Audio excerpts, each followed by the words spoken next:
Kumusta po kayo? Bago po ang lahat, first things first.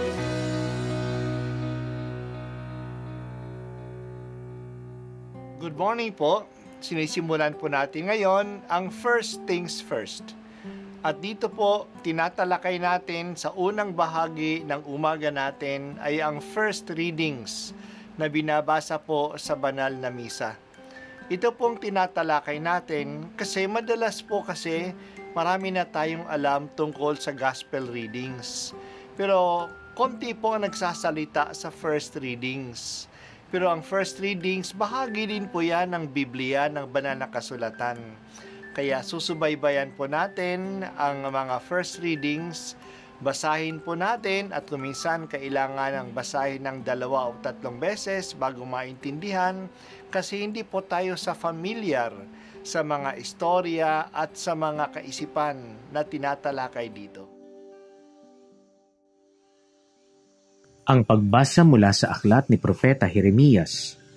Sinasabi ng Panginoon, "Inutusan ko ang mga tao na sumunod sa akin upang sila'y maging aking bayan at ako naman ang Diyos nila. Sinabi kong mamuhay sila ayon sa ipinag-uutos ko at sila'y mapapanuto. Ngunit hindi sila tumalima, ayaw nilang makinig sa akin.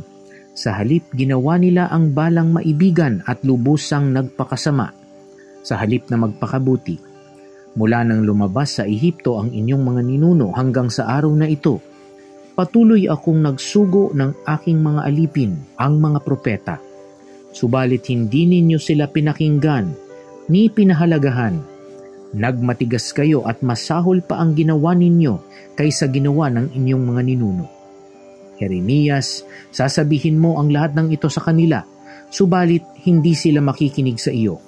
Tatawagin mo sila, ngunit hindi ka nila papansinin. Kaya ito ang sabihin mo sa kanila, narito ang bansang ayaw makinig sa tinig ng Panginoong kanilang Diyos at ayaw ituwid ang kanilang landas. Naglaho na sa kanila ang katotohanan at di man lamang nababanggit." Ang salita ng Diyos. Salamat sa Diyos. Ang inyong puso ay huwag ninyong patigasin. Ito ang palaging panawagan ng mga propeta sa bayan ng Israel. Sinabi ng Diyos sa pamamagitan ni Propeta Jeremias, "Inutusan ko ang mga tao na sumunod sa akin upang sila'y maging bayan ko at ako naman ang Diyos nila." Ito ang tipana ng Diyos at ng Israel. Ang Diyos ang magiging Diyos nila. Aalagaan at babantayan sila. At sila naman ang maging bayan ng Diyos. Susunod sila sa mga batas ng Diyos. Maging totoo ang kasunduang ito kung sinusunod ng Israel ang batas ng Diyos. Pero sa kasaysayan ng Israel, hindi ito nangyari. Kahit nga sa kanilang paglalakbay sa disyerto ng 40 taon, maraming pagkakataon na sinuway nila ang Diyos. Naging matigas ang ulo nila. Nung sila ay pumasok sa lupain ng Kanaan, hindi sila pinabayaan ng Diyos. Palagi nagpapadala ang Diyos sa mga propeta upang paalalahanan sila ng mga batas niya at ikayati na sumunod at maging tapat sa Kanya. Ayaw naman nilang makinig.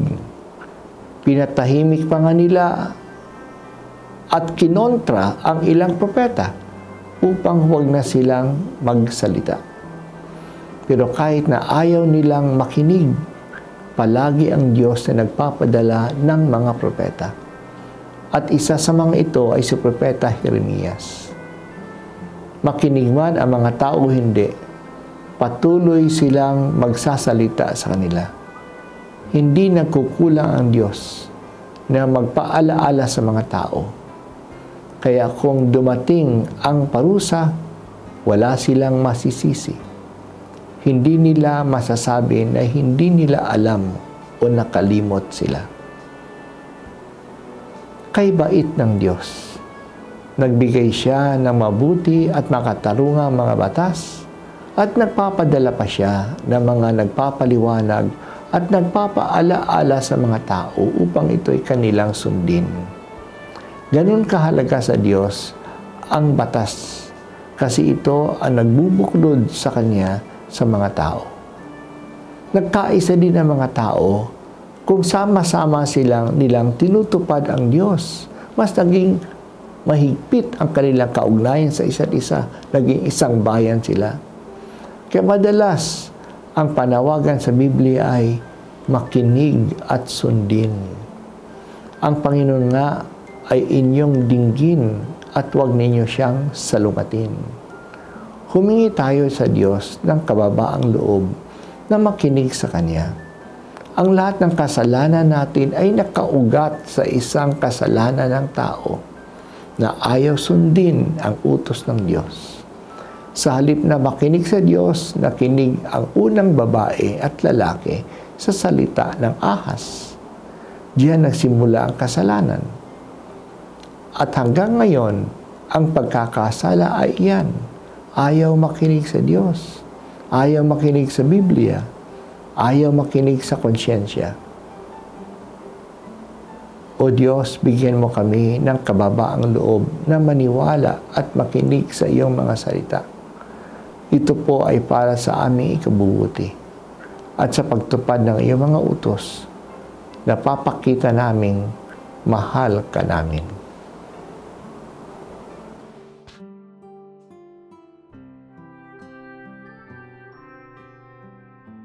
At ako po ay si Bishop Broderick Pabilio dito sa First Things First.